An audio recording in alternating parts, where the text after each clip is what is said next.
Hey guys, it's James from the Chart Guys. It's Wednesday, September 28th. Going to do my nightly review of oil.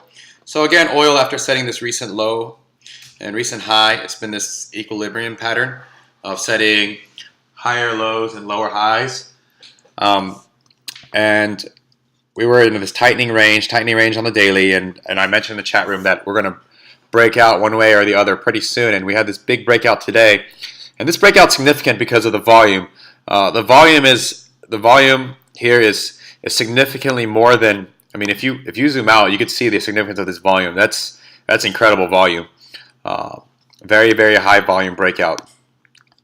And I said I was early in the chat room that I was leaning slightly bullish on this on breaking out of this tightening range to the upside because of the daily bullish MACD we got, which we hadn't had since all the way back in the beginning of last month. And another reason why was because someone mentioned in the chat room that Gartman was bearish oil, and I love using him as a fundamental indicator for oil because he's wrong all the time, and it's incredible how often he is wrong on oil. But you know, it's good to know that he's wrong and use him as an indicator. It's not a technical indicator, but I think it's a fun indicator to use, the Gartman indicator.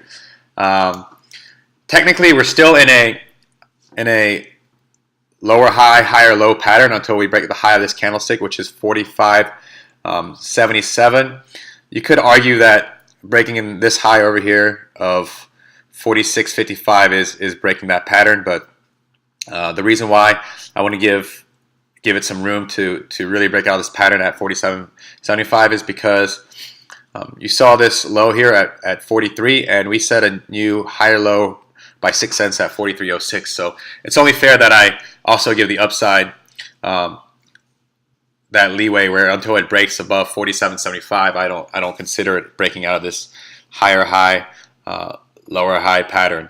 And to be honest, you could still say there's a downtrend line here. If we put the line here, there's still a downtrend line here until we break out of this downtrend line here. So things to watch out for. Where I really saw the strength in this move during the day, if you didn't catch the initial run up on it, like the big initial spike was,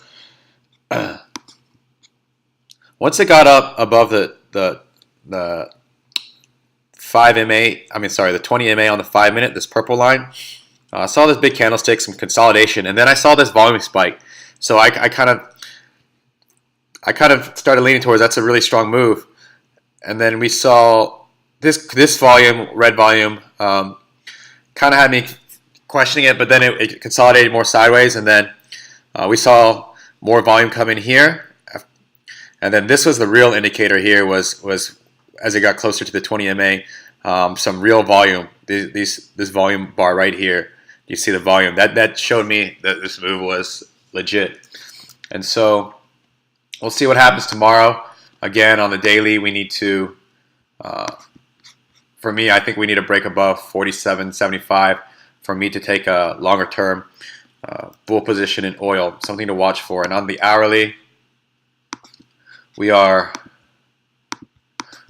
obviously well above this purple line, the 20 MA on the hourly and middle VB. So look for some consolidation tomorrow while the middle Bollinger Band and 20 MA catch up. And if you miss this big run up, it's prudent to wait for the 20 MA to catch up and for you to get in on the back test of it holding as support. If you try to catch it, you know, too far at the top, you could. That's just not worth the risk reward for me. I'd rather miss some of the run up and wait for the middle BB and 20 MA on the hourly to catch up to enter a position to see if it holds the back test after such a big move up. Also, I think that there is an OPEC meeting in Algiers, Algeria. I'm not sure about the time of that meeting in the U.S. I know it's 10 a.m. Algerian time. Don't know how that translates to U.S. time. So we'll see how that affects oil. Everyone have a good night, and I will see you tomorrow.